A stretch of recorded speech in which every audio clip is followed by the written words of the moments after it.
Space Cadet, and I never had what I needed when I needed it. And so I'd be at home at 8 o'clock at night and say, oh no, I gotta make brownies or caramel corn or something for tomorrow.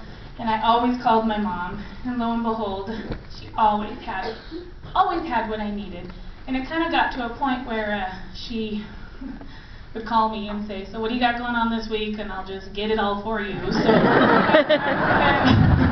it was so funny, and she was well stocked in condensed milk and brown sugar and powdered sugar and all of those things that I needed. And again, as it went on further and I became more scatterbrained and busy, she became my super K. It wasn't just groceries anymore. It was, I need a gift for this. I need something. I need notes for this. And she just always had what I needed. She was really, really good to me and my family. And then this is one of those kind of, let's go warped stories, so bear with me. My dad had a horse that was old. I'm not even quite sure why he had that horse. He was probably just taking care of it because it was definitely on its last leg. And it was blind in the left eye and completely deaf. So it was a little interesting. Dad would go out to feed the horses, and that horse would never come. He was usually laying down, and Dad would go out thinking it was dead, and he'd go out and thinking it was dead, and he'd poke it, and the horse would jump up and scare the heck out of everybody. But the grandchildren got together, and I'm not exactly sure which grandchildren it was. I think they're denying it because they're embarrassed, but grandchildren got together and decided to name the horse. And they named the horse Tomar.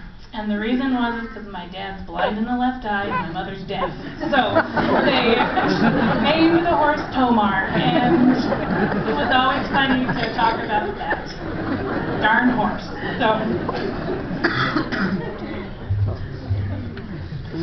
I was shy as a kid, and my mom knew that, but apparently I've gotten over that in some respects, and thanks to my parents. And I remember one time in high school, I had some friends over, and we had a water fight. And it started out with our pitchers and our glasses in the house, and it migrated outside to the hoses. Then it migrated to the hoses in the house, till we had a good inch and a half of standing water on our kitchen floor. My dad was furious. He has a little OCD. We love it. My mom came out and said, oh, Tom, knock it off, and sent him back to his room.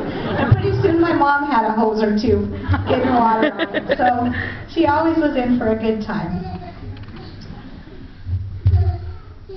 We have always loved to come home to visit my parents, and there's always one constant. Besides the fun that we had, the house was always a million degrees. And I never understood Mom's need to have the house so hot.